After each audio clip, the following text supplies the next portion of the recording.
Good evening. Swami Kriyananda first wrote the peace treaty when he was 15 years old. At that time, it was 3 pages long, and it was not a very positive ending. He rewrote it again in 1990. This time it was 3 acts long, 22 characters, and a very uplifting ending. And what you'll see tonight is just a glimmer of that play. And as he told me, Devaki, when I wrote that play, I was on Crystal Island.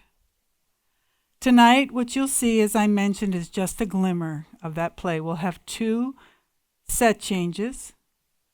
And I'm just sure if you all think back in your minds, somewhere, somehow, you know yourself that there's an island, Crystal Island, this little known place is called. It is a haven of peace and beauty, and it is loved and nurtured by the crystals that are found there. Each crystal represents a portion of the island and the people that live there, and they're called clans. And the crystals, when used properly, can draw out the higher aspirations, the lofty and inspired ideas, a universal and a divine consciousness, creating a joyful and peaceful existence. But alas, the clans have yet to learn the virtues offered to them by the crystals. Many of their members pride themselves, as those in the world we know do, on their own characteristics. They tend to view their clan as the best clan of all. Each clan wears a special color, and it is reflected by their crystal. And they wear these colors as we ourselves wear different colored skins. Each clan has a special talent, too, as many nations have. There's Clan Emerald, who specializes in dance. Emerald clan members dress in green. They try, not always with success, but to be graceful in their movements, to dance. Oh, I'm so sorry. Some of them better than others.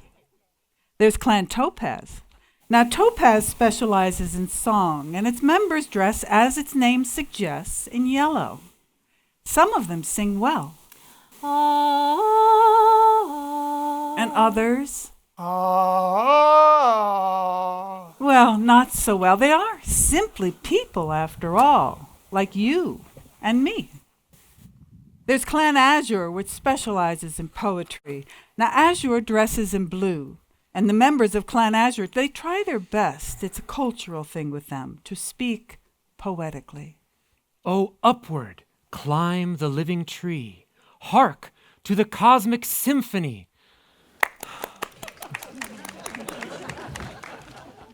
There's Clan Ruby, which specializes in merriment and dresses in red. Well, these rubies, they enjoy humor, they tell jokes, and they laugh a lot. And of course, human nature being what it is, there are many kinds of humor, depending on a person's nature, from kindly laughter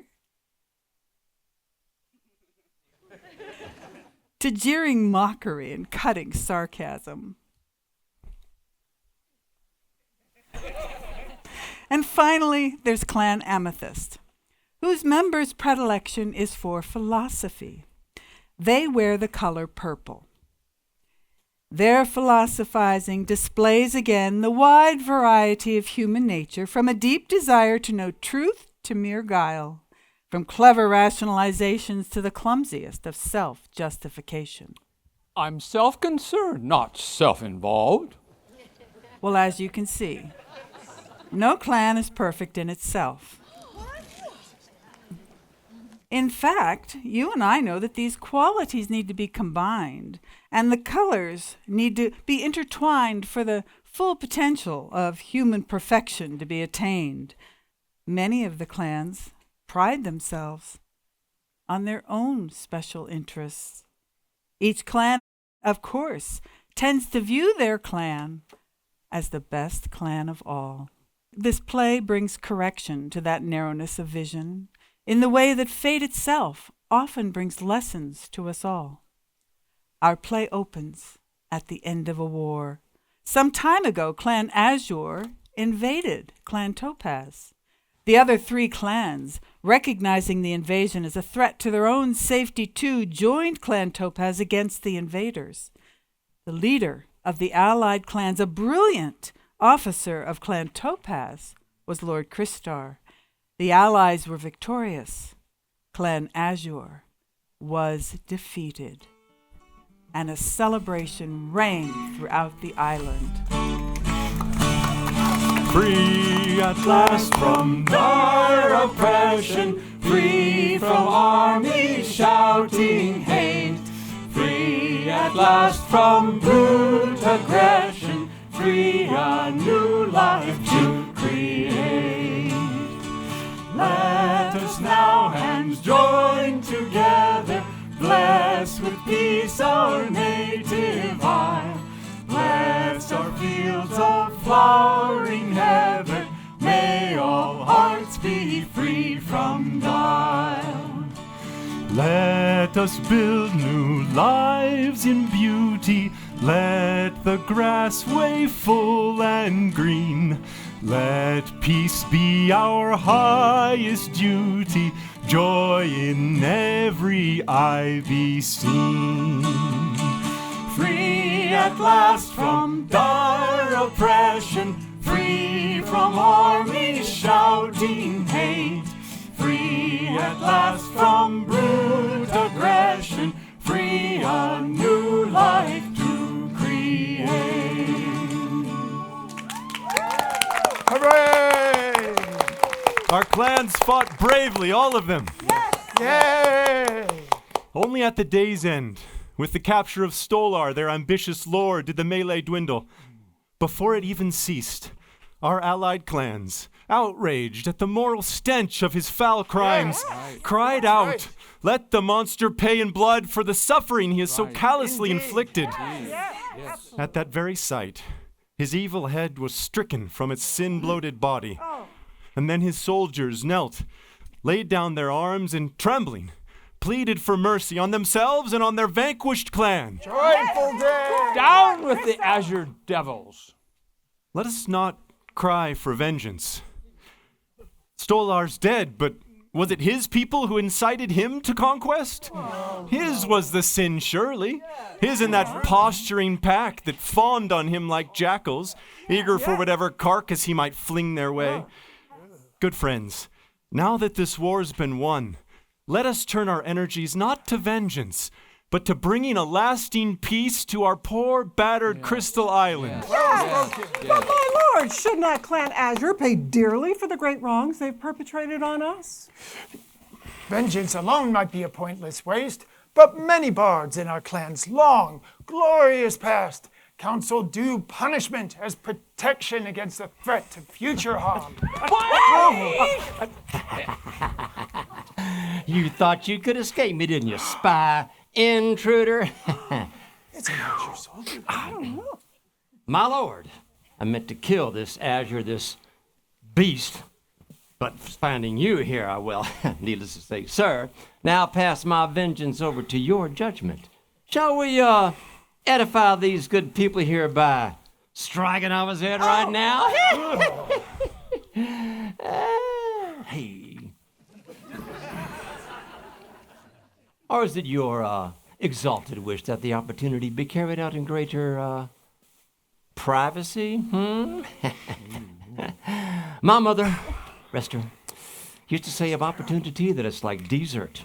Better grab it quick, before someone else gets their muckers on it. To quote another's mother in such a cause might seem a blasphemy. Your mother, however, seems qualified to pass as an exception. Was it to preserve the peace of such homes as yours that this war was fought? Release that man. Sir, this is our enemy! Our enemies were defeated yesterday on the field of battle. Their hopes of conquest and their festering dreams of grandeur died with their defeat. What are they now but people simply like you and me? We have no enemies. But my lord, this man has boldly trespassed on our territory. Who knows what evil he may have been plotting? Revenge, perhaps, against your sacred person? Exactly. He may imagine his azure cause is not so completely destroyed as you, sir, and we, I might add, believe. Such a thing did happen once, centuries ago. One of our ancient bards Forgive sang. me, friend, if I interrupt you. It isn't hatred that I behold in this man's searching gaze. Some other thought steeled him to the courage it required to brave the roving bands of soldiers who today go shouting through these woods, drunk with the wine of victory. Boy, come closer. Beware, my lord. Careful, dear. I've offered you mercy. Will you give these people just cause to say later that hard justice would have been the better course? My lord, I ask no mercy from your hands. Mercy is sought by weaklings and cowards, and by those whose lives are forfeit for their crimes. I am no weakling, nor am I afraid. My life is not forfeit for any wrong I've done. I fought for Stolar because he made me do so. But his cause was not my cause, nor were his crimes my own. My heart and mind are pure in the cause of truth, and truth shall live on, even though my body die. In that truth, my Lord, not in this frail form, have I my immortality. Bravely spoken.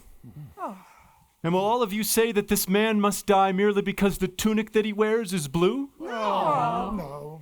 Yesterday, on the field of battle, as Stolar's body lay stretched out before us like the shadows of late afternoon that spread, lengthened on the cool earth, I thought, hated he was, truly, Terrible. and with cause. Yes. Yet now that his ruthless schemes have disintegrated in death's indifference, and tyrannical ambition has been quenched like straw fire in a driving rain, what is left before me but simply the finished story of a man? Well spoken. Already his deeds are only memories. If they live on, it will be to the extent that we give them nourishment. Indeed. And with the nourishing, risk contamination. For bad memories, like a pestilence, infect the mind that harbors them. Stolar must answer for his sins to a tribunal higher than our own. Yes. Meanwhile, what of us? Shall we live on in hatred? And if so, will not his spirit have vanquished us after all? Yes. Our duty is to ourselves, to the peace of our own conscience. Yes. Let us forgive. Young man, go with my pardon and with that of our united clans. You are free. My lord, I wonder to find in you such kindness. Nobility of spirit is more to be praised than the mitred dignity of priests. Had my people but known with whom it was we fought, I'm certain they'd have risen against Stolar in a tidal wave of fury that would have overwhelmed him and his hated minions. Starla! Oriel! She's in danger. What is she doing? I've come in time! Oh, Marion. my Lord Christar, save him. He's not guilty. Starlon's as innocent as a crystal stream. Nothing he's done could deserve punishment. Starlon, when I'd heard you'd come, foolish boy, you might have waited until times were... But when I'd heard you'd come and were discovered and had to flee, my beloved, I never believed you'd be killed. For again and again I offered my own life in forfeit for yours. So, my Lord Christar, calmly I say it. If this man must die, then tear its dead life out of this my then useless body, for my life is the same as that which bound so bravely through the veins of Starlon's far worthier form. Peace, daughter. Calm yourself. Who speaks of death? I just promised him his life. No, this can't be. Well, there you are. Let not the gusts of passion blind you to the chances of a new reality. Starlon, I learn his name only now from you, is free to return to his native land. He's a criminal. He should be put in prison. He must, however, leave at once. He belongs in For there chains. seems to be, Lock him away. as if pent up in the sky above, Take a him away. lightning charge, trembling with the urge to hurl new blazing bolts of violence down upon the cowering earth. Go, my son. Once more I say it. You are free. No. Sir, I am moved by your generosity. Oriel, my love, my visit here hasn't been in vain. Sir, we meet now for the first time since before the war. The joy of seeing once again your lovely smiles. Sir, your nobility has restored my faith in the future of Crystal Island. Dearest, how could I rest without seeing you again as soon as possible? Every day in battle was for me a dream from which I hoped at any moment to awake, to behold you, to hear your voice, to tell you, dearest, 1,000,000 times, I am yours forever. Oriel! What shocking news is this? What of you, our only daughter, born in our aristocratic line, to do with this common soldier? Yeah. This enemy? Yeah. This furtive runaway? Yeah. This fugitive? Whoa. Young man, tell me, what sort of parents have you? Okay. I have no parents. My father and mother, forever adored by me, were slain by Stolar's minions. There you have it, Oriel. An orphan. Ooh. This wretch's life has been pardoned, but never, I promise you, will I nor your proud father pardon him, his insolent presumption, his bold claim to your affection. My daughter, you have a duty, not only to your people, but to your rightful class. You, like all of us, must uphold the values which tradition, carved patiently over the centuries as in rock, has hallowed. As Dalmian, our ancient bard, proclaimed, that man alone is fit for high position who can accept it with calm and unaffected ease, who breathes no sigh of envy for those above him, nor courts close friendship with anyone below, who accepts his status naturally, as all of us accept our present age in life. The bondage of a stagnant past. Oriel! Isn't principle more important than position? Isn't fresh insight more vital than tired habit? We are men and women, made of flesh and blood, not wooden chessmen merely standing stiffly on a checkered board. Daughter! No, I'll speak. It is divinely right for us to live our lives as we ourselves believe most deeply, never as others would serenely move us, left, right, diagonally, up, down. Shall we accept their bad judgment for us as our fate? Their wisdom, not our own, is our good fortune, and their defeat or victory on our behalf is our finalities? Dalmian wrote also of obedience. It is a virtue, he said, that sons and Give me, dear father, dearest mother, you know I love you both. My true desire is to obey you. But what is obedience if living by it one merely dulls his faculties? My obedience to you, now that I have grown to womanhood, is to the truth that I perceive in you, but never, forgive me, to the error. The error? Daughter, do you dare? Friends, dear friends, now is not the time, nor is it the place for controversy. Wars, clash, and agony have ended. Shall we the very next day make war again? Let the passions of our recent past burn low, when peace reigns supreme over this our island home and over our war-ravaged hearts. Then let us each decide, in calmness, on the course best to follow in our lives.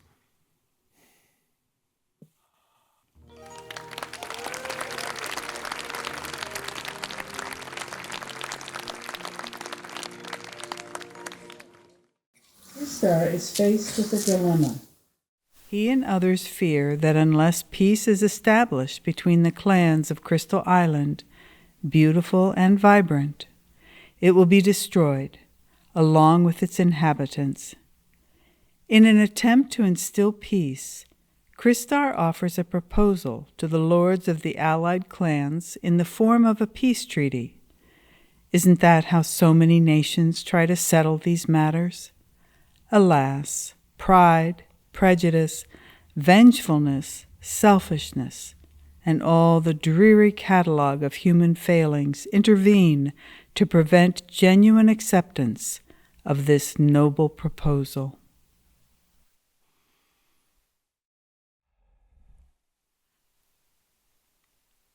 Well met, Lord Kovar. Lady Voltar, greetings and welcome. In all this wide, star-witnessed world, there can be no greater fulfillment than the pleasure of sharing with you, Lord Kovar, this historic occasion. The plan, as I understand it, is to contemplate some new type of peace treaty. One based on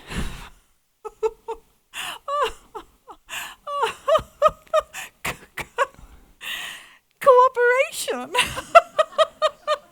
A curious concept, yet one that I hasten to add I'm all for, with the very small proviso that prime attention be given to that which is one's own by right.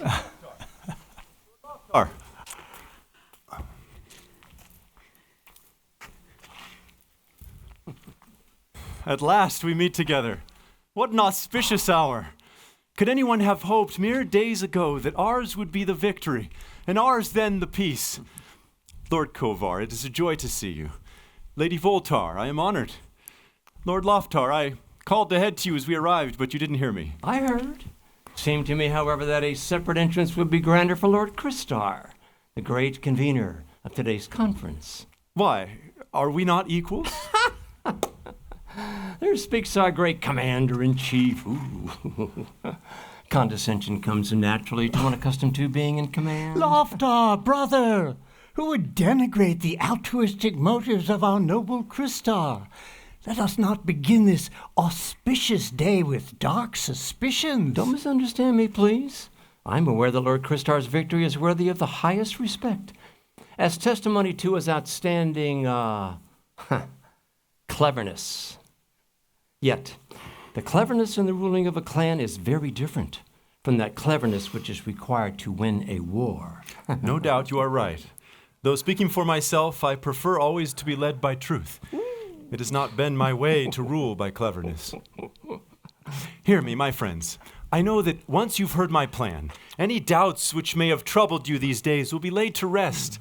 You'll be wonderstruck, all of you, as I was when first this concept came to me.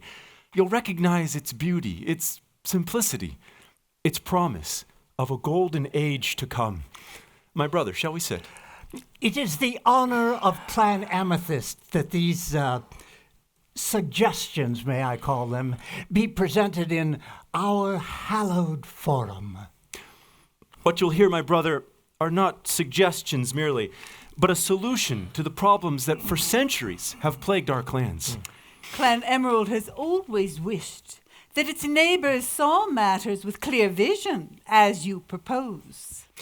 Our clans, for centuries, have fed on rivalry. Our very national anthems proudly boast a gory victory over unnamed enemies. Yet, who are those enemies?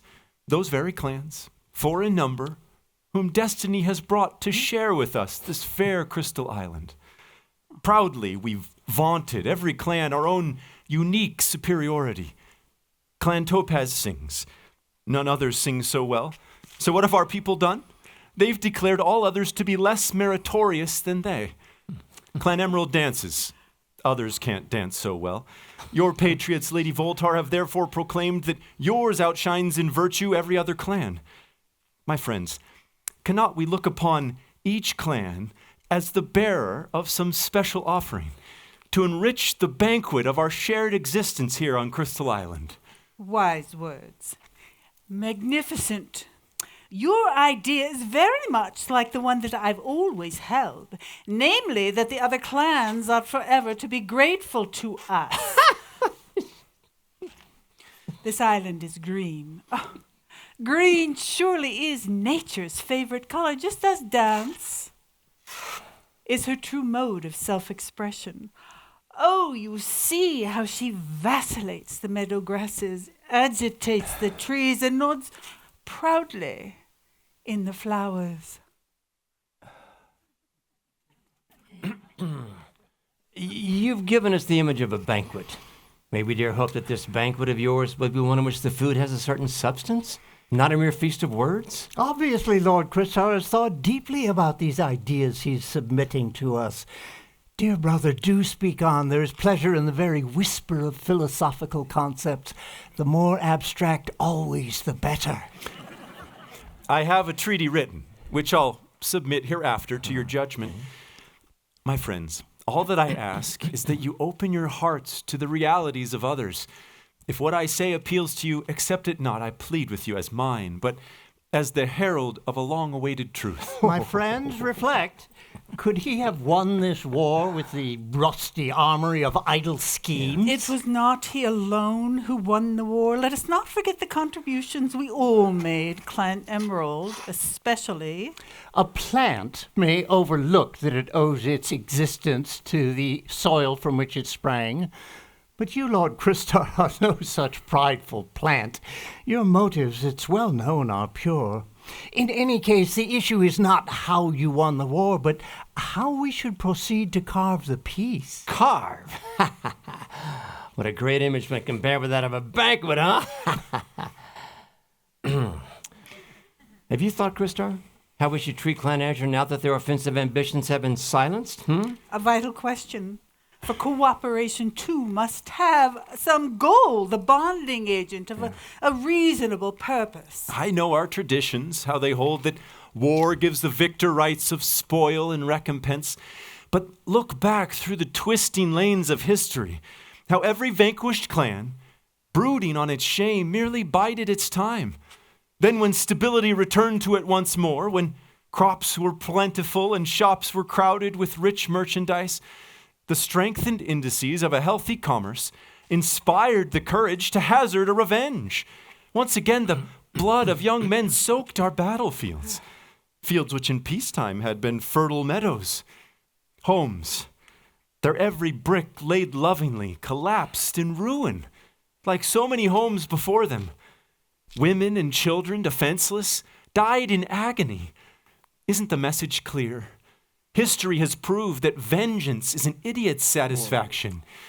Prosperity will be ours only if, instead of claiming damages, we extend the hand of friendship and cooperation to all our enemies as well. Are you saying we should not claim what is ours by ancient right? Oh, this surely is no reasonable purpose. I shall be the first to renounce my own claims. Indeed, these claims were never ours by right. Ooh. A cage constructed by the Verdant residents had better be checked twice for hidden doors.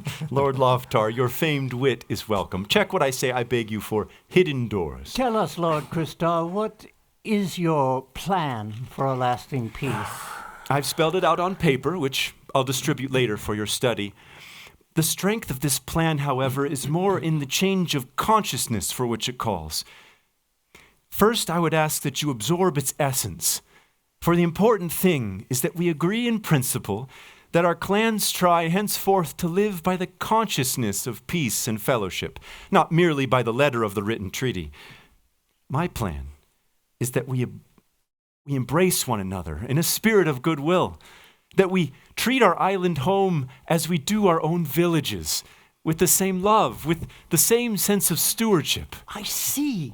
So your proposal, whatever our apprehensions until now, is, after all, quite simple. I'm sure it will prove acceptable. But don't you think... No. Why should we think at all? Lord Christar has spelled it out for us in principle. Whatever it contains that seems impractical will no doubt find address in the formal peace treaty he's proposing. Meanwhile, I think we may say with certainty that we all embrace his peace treaty in principle. Forgive me, but wouldn't our endorsement in principle seem rather like a purveyor of wonder medicines beginning his presentation with the word frankly? I see neither expression as prejudicial. Human intercourse would be but an empty husk if it were not at least for affirmations of goodwill. My friends, my dear friends, I repeat, I see no reason not to accept this plan in principle. Naturally, we must see it spelled out in more detail in the treaty that our Lord Christar has brought for us to study.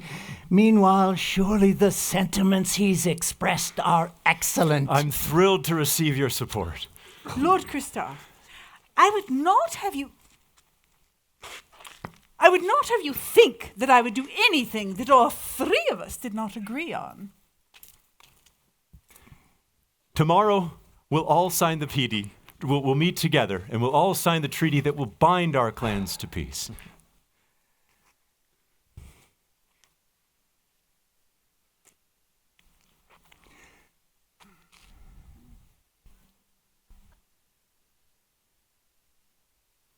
We'll see.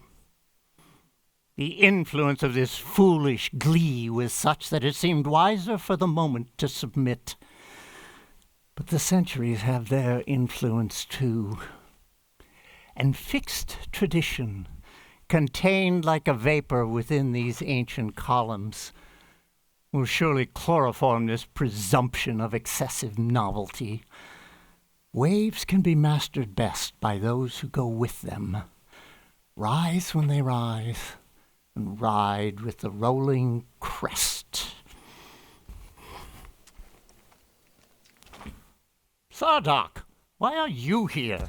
My brother-in-law, on this important occasion, I knew that you would want me by your side. What for? Why, I'm noted, I think, for a certain philosophic skill, a talent which may be useful to you during today's deliberations. You self-involved.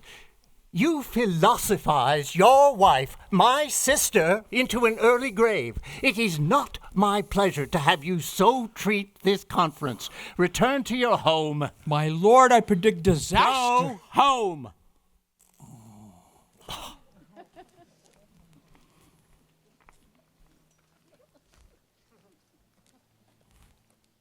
I'm self-concerned, not self-involved.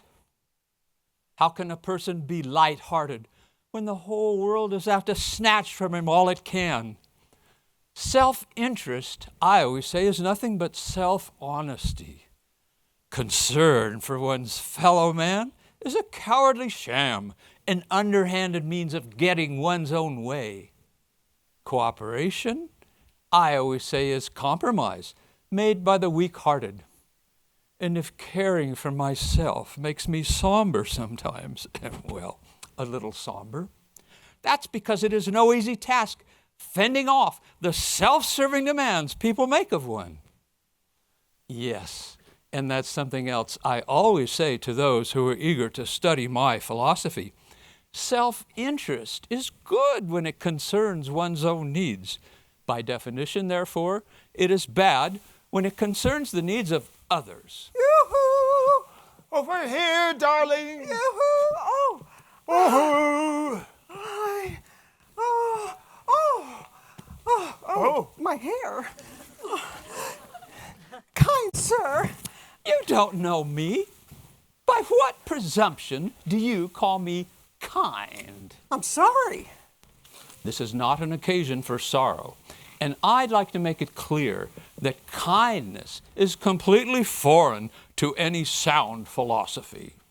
Oh, I'm sure you're very kind, sir. Really. If you weren't well-meaning, you wouldn't announce your failings so openly to others. Failings, you say? Failings?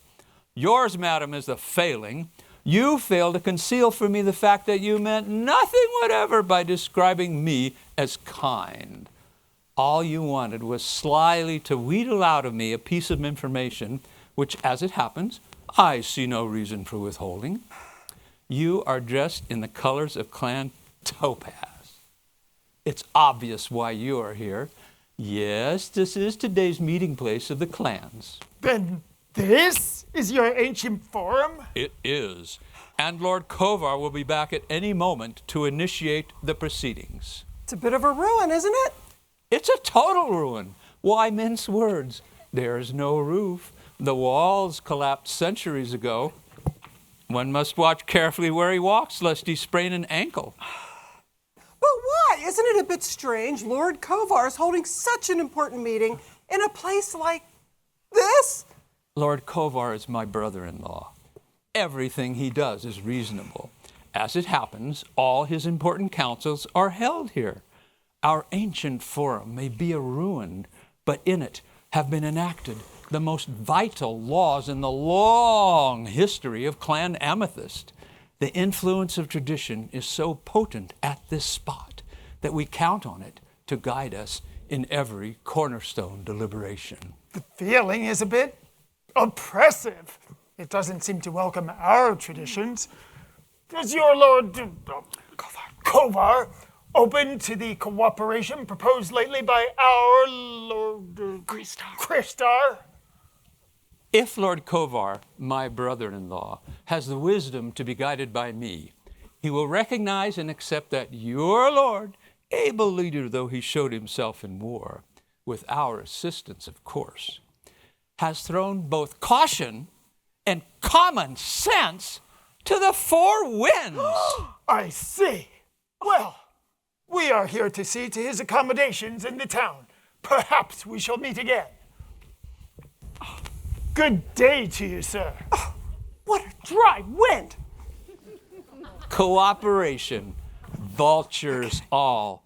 No one would talk such nonsense if he weren't nurturing ulterior motives.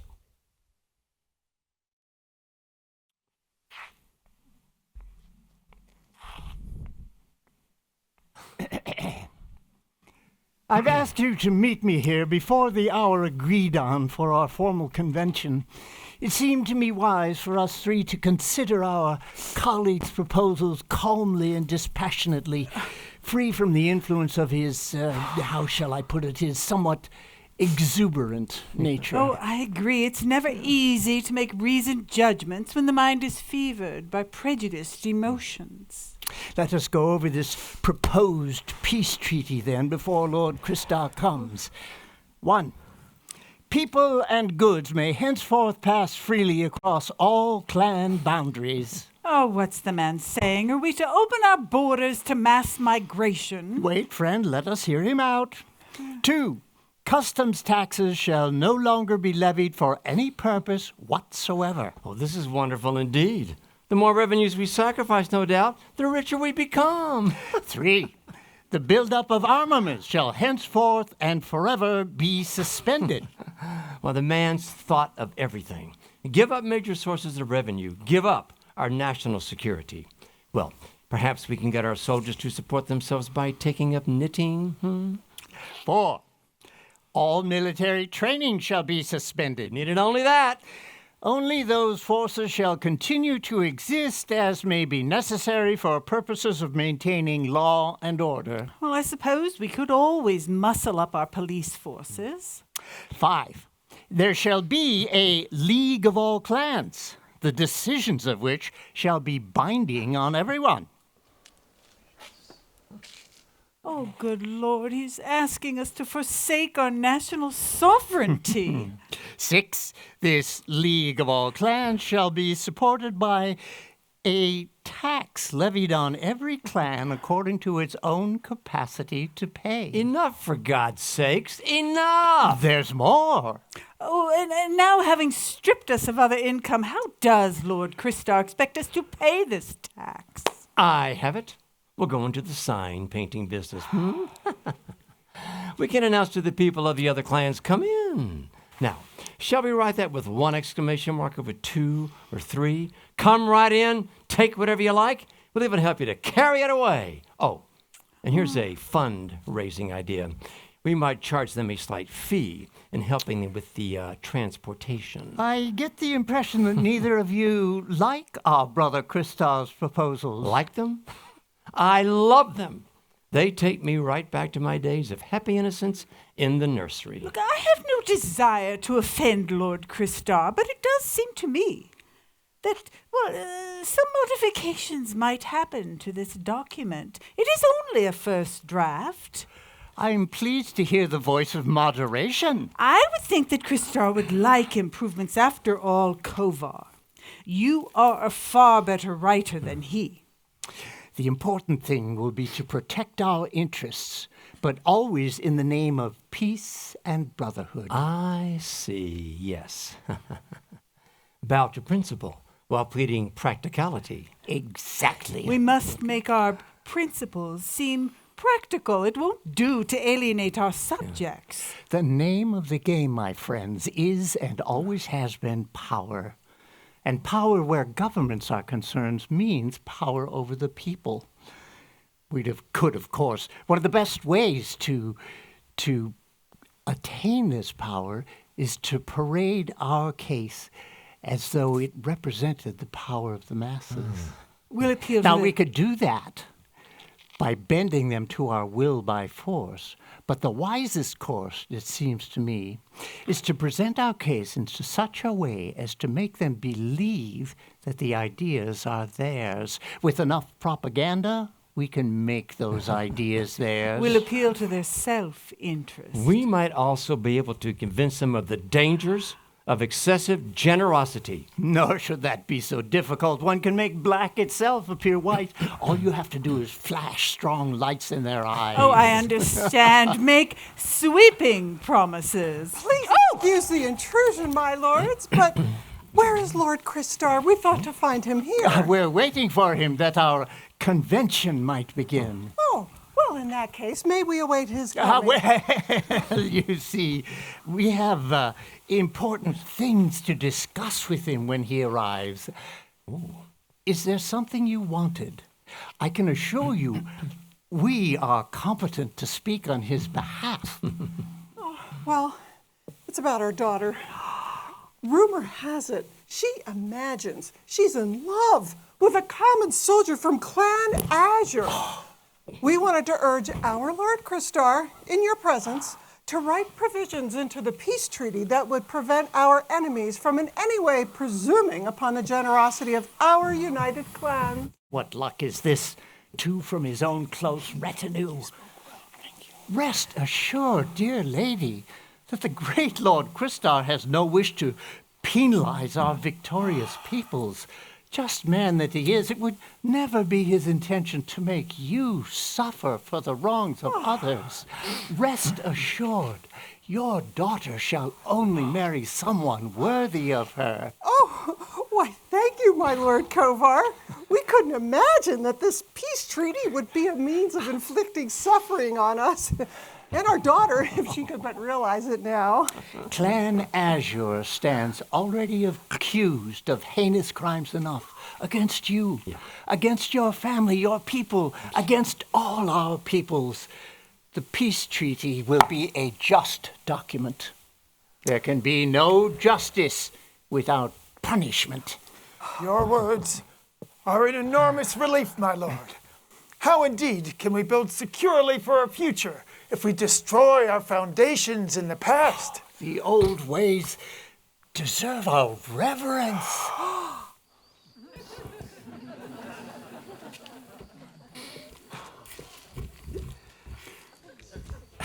Am I late? You all look as though the meeting had begun. No, my friend.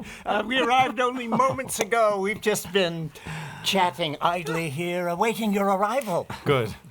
I see you have read my proposal. Well, let's get started then. But before we begin, permit me to summon from beneath that massive oak where I left them, Lord Antar and Lady Andala, his gracious wife. I brought to you this day Clan Azure's recently appointed rulers. Please, listen to their case. If after hearing it, you are convinced that Clan Azure's attitude has changed, that, in fact, most of their people never wanted war, but were coerced into it against their will, drawn unsuspectingly into a hurtling current from which, after years, they still found no escape, perhaps then you'll be willing to hear the unprecedented plan that I propose. My lord and lady, may I present your fellow rulers? You know their names, though perhaps not their faces. This, then, is Lord Kovar of Clan Amethyst. My lord. My lord. My lady. My lord. This, Lady Voltar of Clan Emerald. My Here, finally, is Lord Loftar of Clan Ruby. my lord. My lord, my lady. At last, after centuries, our clans meet, drawn together by the dream of unity. I've told them all, of your coming, will you explain to them the circumstances under which you lived these recent years and what your will is for the future of Clan Azure? Friends, we are honored. Few there be who, distant from Stolar's rule, are aware of the weighty burden under which we groaned. Lord Stolar was a monster, but you know that well. Those who spoke out against him suffered death. We too denounced him with righteous fire. Our case, however, was such that Stolar never dared to execute us. We were too highly placed by birth and also in the public eye. Instead, he cast us into a reeking dungeon, there to live with marauding rats and murderers, with hunger, cold, and coarse indignity. After the war, we were discovered with other so-called traitors, released, then welcomed with shouts of joy and reinstated in our former roles. At last, with acclaim, our people made us their new rulers. Our plan now is to undo the endless harms that Stolar did. Emerging from our prison, we were horrified to learn of the great numbers of our countrymen, though never cast into dark dungeons, suffered equally, many far worse than we. If there's a special hell where rotting souls suffer more greatly than all the other damned, twisting in agony and shrieking, mercy, which never shall soothe their parched and aching brows, may Stolar's wretched residue like a sack of putrid grain be flung onto its red, reeking floors. My dear wife, what an anathema. If we ourselves hope for mercy, must not we too be merciful? Stolar's soul is not his tormented person. Within each man, however dark his deeds, dwells an unconscious angel. We must let God determine by what tortuous path Stolar must climb to achieve at last his own high destiny. Meanwhile, Andala, ours is the task to live in goodness and to make amends for all that, in evil's name, he did to destroy not men's bodies only, but their minds, their faith in life, in God and in themselves. My dearest husband, forgive me, please, I beg you. Our dearest, our only son is dead, slain by Lord Stolar's brutal thugs. Our sufferings have been too great to be forgotten lightly, yet in my heart I know that forgiveness is the way to true freedom and to inner peace. Your attitude, Lord Antar, is beyond reproach. Yet Lady Andala's hatred is, I must admit, rather more after my own heart. It gives me hope that in future our two peoples may be friends, for it makes you human. Sir, I'd rather be defined by my potential for improvement than by my weaknesses. The bitterness I feel is my shame. It is not my pride. Dear wife, your words touch me deeply. For happiness is possible only through the forgetting of ourselves. We find true happiness when our sympathies expand, and when, by giving, we forget ourselves. I pray that the future of our peoples grow and flower in a soil of love. Lord Christar, we can't find enough words to praise the treaty you've written. Truly, it is inspired. I'm so glad you think so. The important thing is not who wrote it, but the countless thousands who will benefit from its adoption. Indeed, yes. And the important thing, as you say, is not who wrote it. After all, good generals aren't expected to be experts with the pen. The important thing is that this peace treaty be worded properly. I'd like to hear the changes you suggest. Oh, nothing major. I'm afraid, however, that with laudable soldierly bluntness, you've managed to trample on a few toes. Please, dear friend, if you can help our cause by rephrasing my words in the generous spirit, which is our true intention, I shall be grateful to you. Just so. You see, to demand of anyone deeds for which he is not mentally or emotionally prepared is to impose hardship on him. We must take our people's feelings into account. This I believe I have sought to do. One moment, please. Of what benefit is it to comfort the body if the mind, which rules the body, is distressed? A healthy mind is of vital importance to the health of the entire organism. It is even true to say that the brain is more important than all the other organs of the body. The head is placed over the body to rule it, and by ruling to keep it well. The same is true also, self-evidently so, of the body politic. The treaty you've written has been addressed to the body, but not to the head. But surely in this case the head recognizes that what I've written is for the good of the whole body. Such I know is your bluff, soldierly intention. We honor it. We applaud it. But have you considered how we, on whom a whimsical destiny has imposed the distasteful duty of ruling our people, how we, I say, can implement your ideas? Why, of course, I've considered it. After all, I'm a clan ruler myself. But have you considered our feelings? You see, you've had all the glory of winning this war. But what of us who stayed behind and who must somehow avoid looking inglorious in the aftermath of the war? You have your victory to hold up before your people while they suffer the privations of this costly struggle. We other rulers, however, have only its ruinous aftermath. I refer to what unthinking people, throwing their cares for the future to the winds, hail today as the peace. What are you saying? I'm saying, all three of us are saying, that someone must pay for this devastation. By my reckoning, Clan Azure, the entire cause, let me remind you, of our tragic suffering, finds itself in defeat even more devastated than are we. Too many of their young men were killed, especially in the final battle.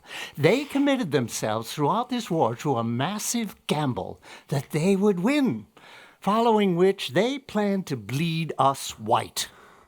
Now that they've lost, they have fewer resources than even we to rebuild their shattered country. Now then, as I read your treaty, it will become accepted as necessary to use our resources to rebuild Clan Azure. You suggested that we bleed ourselves white, in fact, for their benefit, just as they planned to do to us. You want to revive and implement their own dastardly program. My brother, can't you see that if all the clans are strong, we'll all benefit? My friend, my brother, don't be too hasty. What I'm saying is only that we should not depart from the time-honored dictates of justice. Let Clan Azure pay, I say, as in any civilized nation, men are called upon to honor their debts. Very well. I accept your point that they must honor their debt honorably and responsibly. Indeed, we want to do so in every way. Clan Azure hopes to stand shoulder to shoulder with all the four clans, responsible not only to its own people, but to all the inhabitants of Crystal Isle. Admirable! Admirable! And how do you propose to go about assuming this responsibility?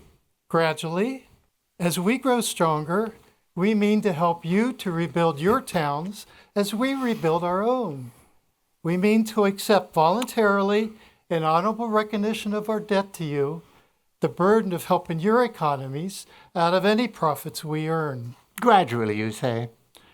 Naturally, my lord. We cannot pay out of funds that do not as yet exist. Voluntarily, you say? What is offered voluntarily, however, can just as voluntarily be retracted. Even this word gradually that you've proposed cannot but arouse the suspicions of any thoughtful person. Just how gradually do you mean?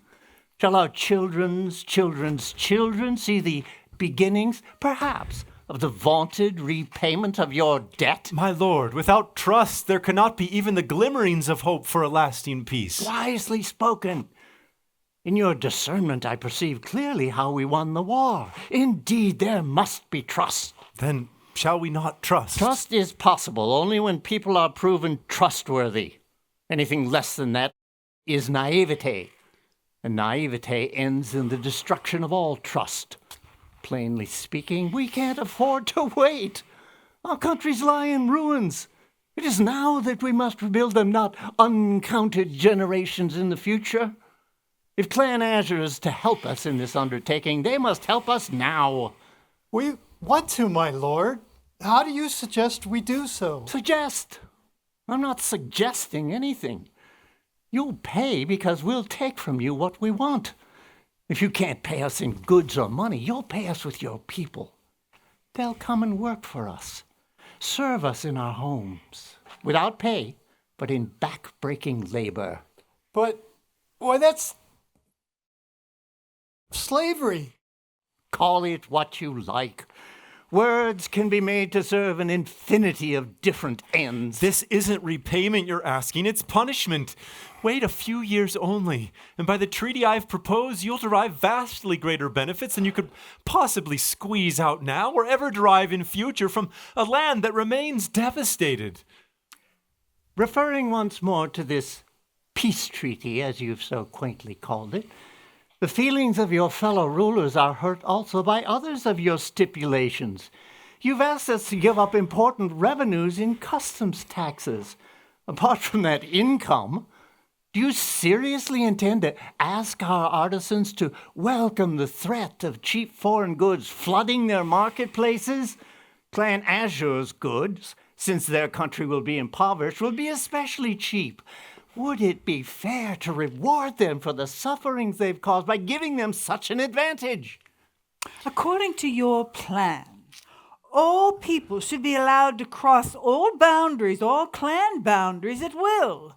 Can't you see that poverty will thus end up chasing wealth? The people of Clan Azure will pour into our countries, stealing jobs from those to whom they belong by right.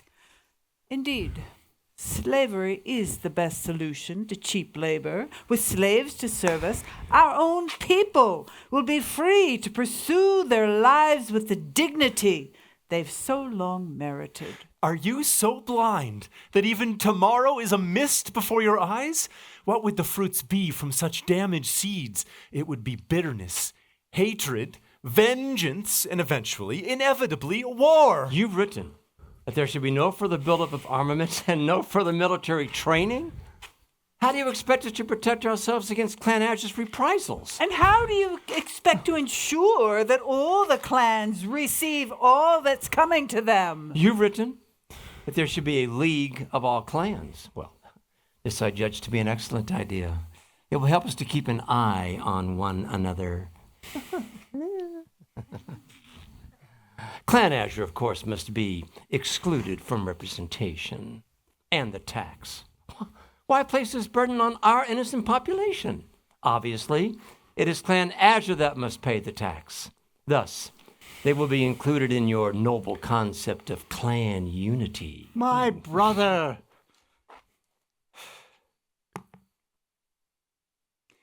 Please don't feel that we've rejected your peace treaty. Oh, true, we've altered it a little bit here and there, but don't you see, in essence, it remains unchanged. From the start, our commitment has been to the principles that you so beautifully outlined for us yesterday. We agreed with you in principle. We still agree. It is a principle of ethics that the many should not be made to suffer for the few. From this self-evident truth, it follows logically that the few may have sometimes to suffer for the many. What of it if one clan out of 5 be penalized? The harmony, peace, and brotherhood of which you spoke so eloquently yesterday shall be all the greater for these few small changes that we've made in the rough draft you wrote for us. Changes on which, I must add, we insist. The wealth of a people depends on the prosperity of its rulers. I need hardly add, and in reassuring you of this, I know that you too will feel comforted, that the changes we've made will make all of us rich, including you. Your plan, my dear fellow, how could you have been so blind, would have impoverished us all. As the rulers are, so will the people be. Our clans would all have grown poor according to the terms of your treaty, while Clan Azure flourished to wage war on us again, the next time perhaps defeating us utterly. With the alterations we've introduced, however, our people too will grow rich someday. Let us leave. There is nothing for us here but further humiliation. Leave? Well, you leave, my brother, if you so wish, but don't speak of leaving with these, our enemies. Their freedom is now forfeit. God, take these criminals away. Place them in chains. So shall we ever treat the enemies of civilization and of all human decency. I go to my own country. Well done, my friend. Let us hope only that we have not opened wide the windows of our homes to a hurricane.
lord, I didn't expect to see you here. I've heard that your proposal for a peace treaty has been rejected. Rejected is too mild a word. Jeered at, mocked, ridiculed. Its author treated like a toddling child. No problem so long as he played the unsophisticated games of war, but a threat to civilization itself if he dared to think on those occasions when grown men practice the subtle arts of government. The treaty I've submitted has been shredded, its remnants flung disdainfully to the winds. How is it possible? Are all our inspirations, then, but empty smiles born of wishful dreaming? Can words that ring to the heavens in bell-like tones of truth be nothing but glass tinkling? The foolish prattles of children excited by a game. Did I hear rightly as I was coming here? Have your plans for a peace treaty been thwarted by your fellow rulers? Thwarted, good hermit, and much more. Discredited, discarded. Their very virtues turned against them, as if these constituted their outstanding flaws. I am not surprised. Meritorious changes seldom owe their adoption to those granite public figures whose office and authority derive from fixed traditions. Improvements come when there's nothing left to protect save one's own integrity. And when such persons are discredited or thrown into prison, what then? Truth, my lord, is an exacting master. It tests men in the fire, either to temper thereby or else to destroy the steely sharpness of their resolution. Know this, however, for a certainty. Truth alone is, all else is mere froth. Sooner or later, depending on men's constancy, the truth must emerge victorious. The mountains fall and continents, disintegrating, plunge into the greedy oceans. Truth is eternal. It can never die. Show me its victories. Are they hiding smugly somewhere among the stars? Here on solid earth, how often sacrifice, far from being rewarded, is whipped and driven, forced to concede still further sacrifices. I'm a bluff soldier, Father.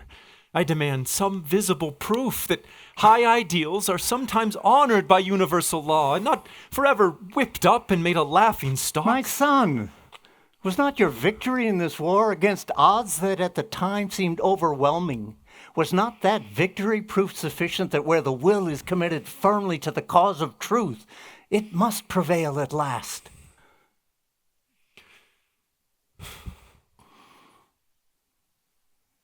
Are you wondering if you've gone wrong? Where have I gone wrong? You have not gone wrong, my son. Not yet. You're merely going wrong. Your will is faltering. But my plans have been cast onto a funeral pyre. They are now but ashes. The most now that can be done with them is to enshrine them in an urn and pray for their departed spirit. Is any man a god that you must bow to him and accept his decrees as commandments carved in stone? You've been thwarted, Lord Christar. You've not been overthrown. I think I understand you, Holy Father. Oh, forgive my presumption, but is not our present disappointment but a sign that we must make our ideals more practical? I thought my ideals were practical. Practical in their conception, yes, but not in their implementation. You as a general must know this truth as well as anyone. You are suffering now. But pain normally is the result of wishing that things were other than they are. To cherish high ideals is the first step to high attainments. As important is the second step, to work with things not as you think they ought to be, but as they are. As long as you live, never say that you've been defeated. Even in death, if you cling to truth, then truth in your own soul as well must be victorious at last. You give me hope, Father. What I must do is make my concepts live, not on paper, but in the marketplace. I must win the consent not of people's thoughts merely, but of their hearts, their consciousness, their entire being. We must inspire them to embrace these truths by first living them ourselves, Only then can we expect the clans to abide by written treaties.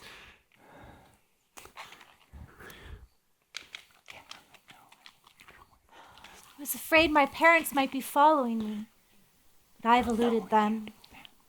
Oh, Starlon, what an evil fate, twisting like a tornado, has bent down and swept us up from our dreams.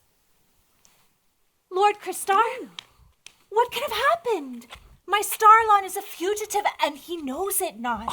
If in all innocence he finds himself seized by the enemy, yes, the enemy.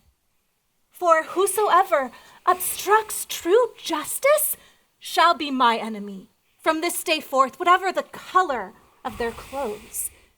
But if in innocence he finds himself captured, then I swear it by all that I hold holy, I will fight for his release, though it be against my own flesh and blood. Starlon! My beloved, we've been betrayed. Together let us flee to the mountains. There we'll live on roots and berries, dearest. Though we dress in rags, I will never leave you. What's this you're saying? The peace treaty has been vetoed. All Clan Azure is declared culpable. My mother told me, gloatingly, this afternoon that you, Starlon, may be sent to prison. Together, let us flee.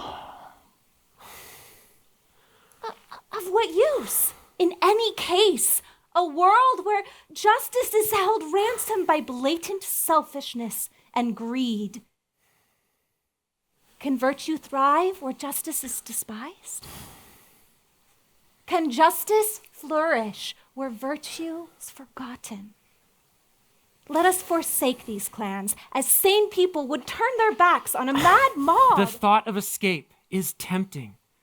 Yet as I think of the suffering with which my clan must now be faced, I'm torn in two. Love on one side, honor on the other. Could we preserve our love, my sweetest, when paying for it with our honor? Oh, that's so great an opportunity, be sacrificed to vengefulness and greed. Cannot people see that all the clans depend on one another? What is song if it lack poetry? And what is poetry if it lack a melodic sense?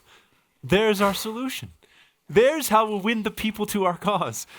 The 5 clans belong together, like the 5 fingers of one hand, of which any finger by itself would be incomplete. What would dance be without music?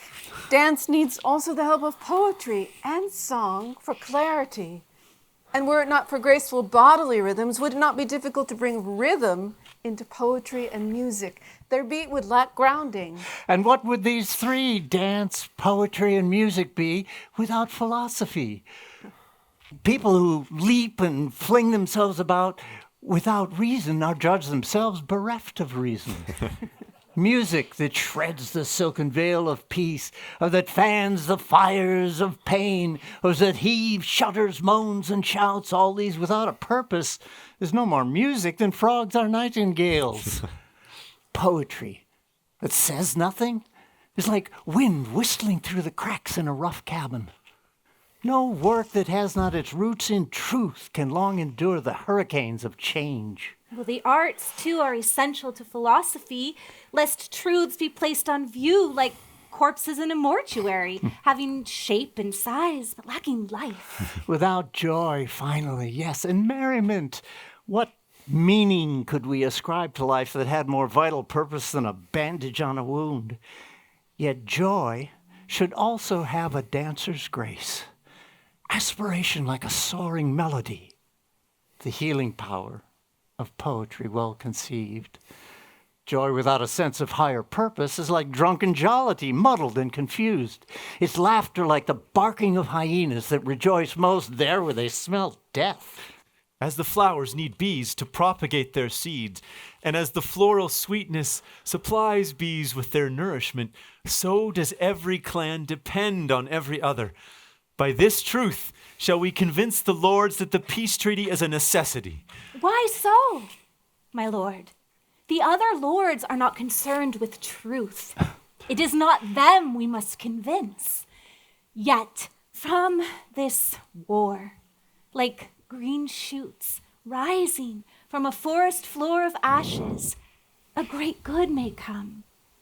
The clans, when allied together, became friends.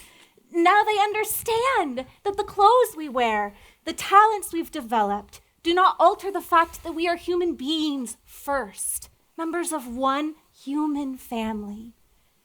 Formerly, men lived in the thought that governments decided everything. They were ruled, and even if they grumbled, they obeyed or had compliance forced upon them. Power came with possession. From now on, power will come with knowledge. Possession is passive. It cannot long resist the onslaught of fresh information. That is why power has ever sought to subjugate, not only by force of arms, but above all, by imposing ignorance on the common man. That day has ended now.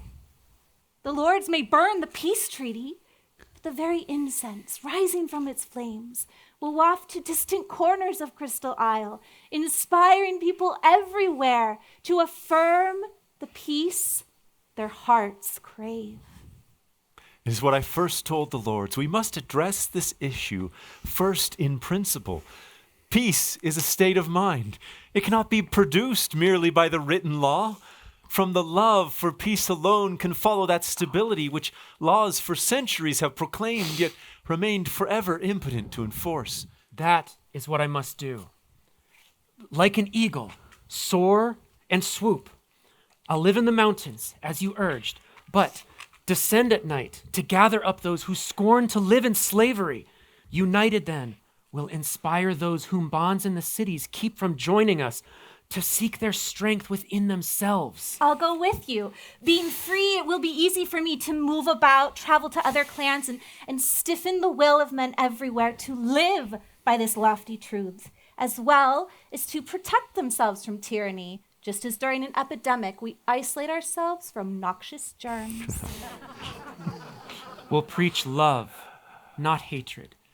For fear is the rank infection by the spread of which ruthless tyrants have for centuries imposed their might. We'll marshal a new army, one carrying not weapons, but a new belief. From this day forth, I will use my skills not to defeat, but to unite men's hearts. Go to your clans, each of you. Seek out whoever hopes to see clouds of a new dawn blush hopefully in the skies above Crystal Island.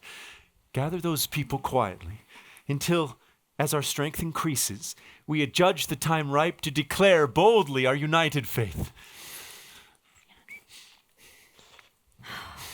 Sweetest, I have a song, written in the slowly fading twilight, as though wakeful I sat dreaming of this long-awaited moment. May I sing it to you? Dearest, of course. Meetings were made for singing, especially when two hearts are conjoined in love.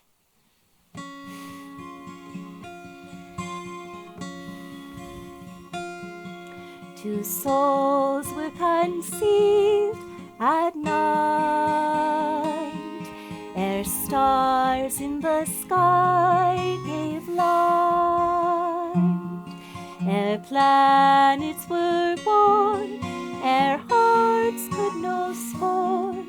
Together they danced in God's sight. Up pathways of radiance they flew. Before them bright stars they strew. Deep seas and vast plains, men's joys and men's pains, all these in perfection they knew. Their love called them down from the skies to live here on earth in disguise.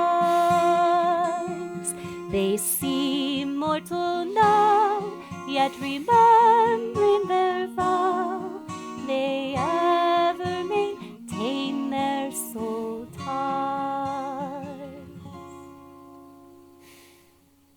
Dearest, the song is beautiful. You like it?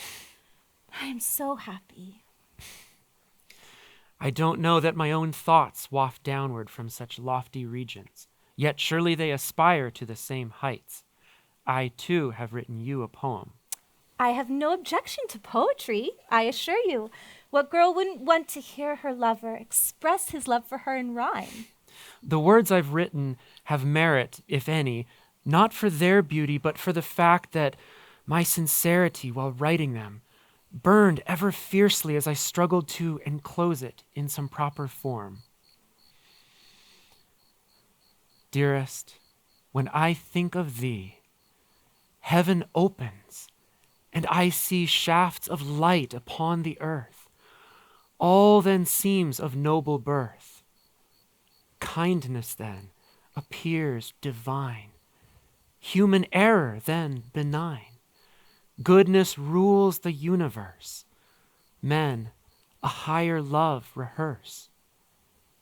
Thoughts of you my peace assure, calm my heart and make it pure. Even so your actions screen all in life that's base or mean. Dearest, when I think of thee, heaven opens and I see shafts of light upon the earth. All then seems of noble birth. Shafts of light upon the earth. All then seems of noble birth. Kindness then appears divine, human error then benign. Goodness rules the universe, men a higher love rehearse. Goodness rules the universe, men a higher love rehearse. Thoughts of you my peace assure, calm my heart and make it pure. Even so your actions screen all in life that's base or mean. Even so your actions screen all in life that's base or mean. May we live our lives in service to all mankind and in love with all that is good, true, and beautiful.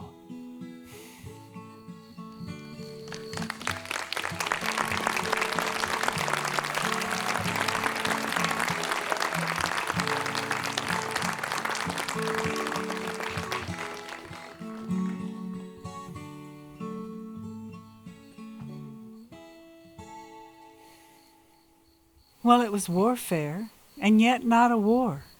For the battle, as you know, was fought with our love for peace, and for the determination that force no longer commanded our respect.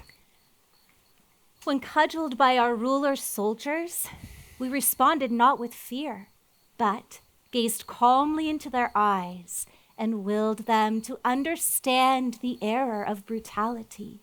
One by one, and soon by scores they joined our ranks, until those remaining fled away in fear, lest we, in our swelling ranks, destroy them with a fury equal to that with which they had tried to destroy us.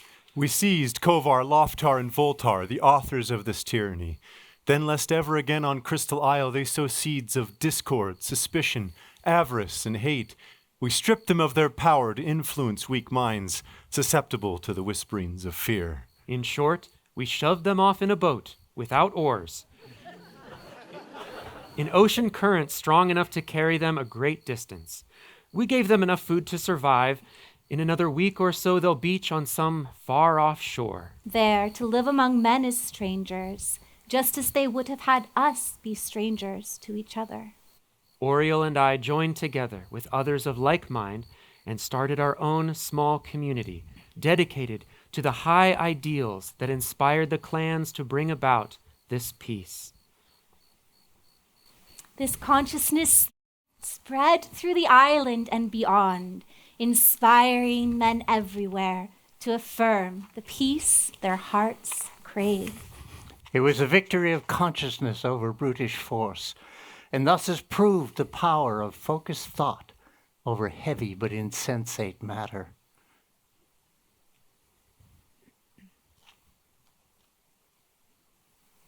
Peace.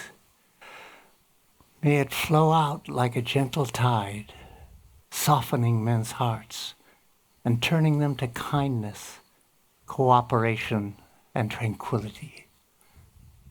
May the shepherd's distant note waft on peaceful breezes to the towns, freeing men's feelings from the urgency of grasping need and recalling them to their own soul's simplicity. Life reflects back to us our attitudes. May our people, by their peacefulness of heart, bring true peace at last to Crystal Island.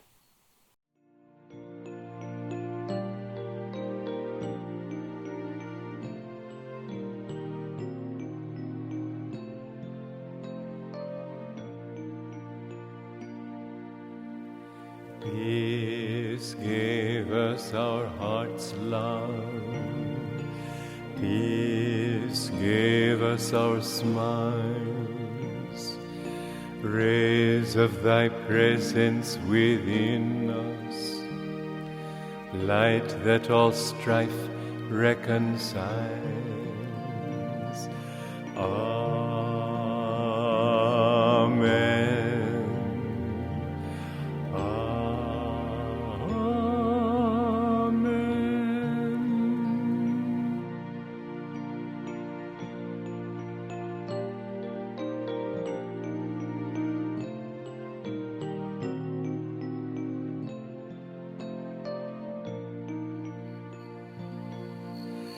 Amen.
we reach to the pinnacle of every mountain peak we hazard as one. We'll lift our hands to welcome the sun. Many hands make a miracle. Let's all join hands together. Life on earth is so wonderful. When people laugh and dance and struggle as friends, then all their dreams achieve their ends. Many hands make a miracle. People climbing together. Soon we reach to the pinnacle of every mountain peak we hazard as one. We lift our hands to welcome the sun. We lift our hands to welcome the sun.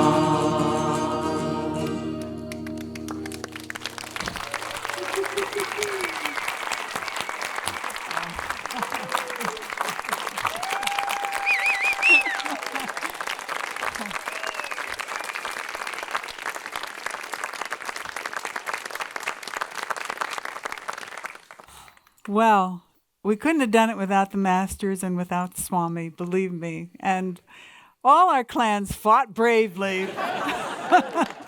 Thank you all. God bless you.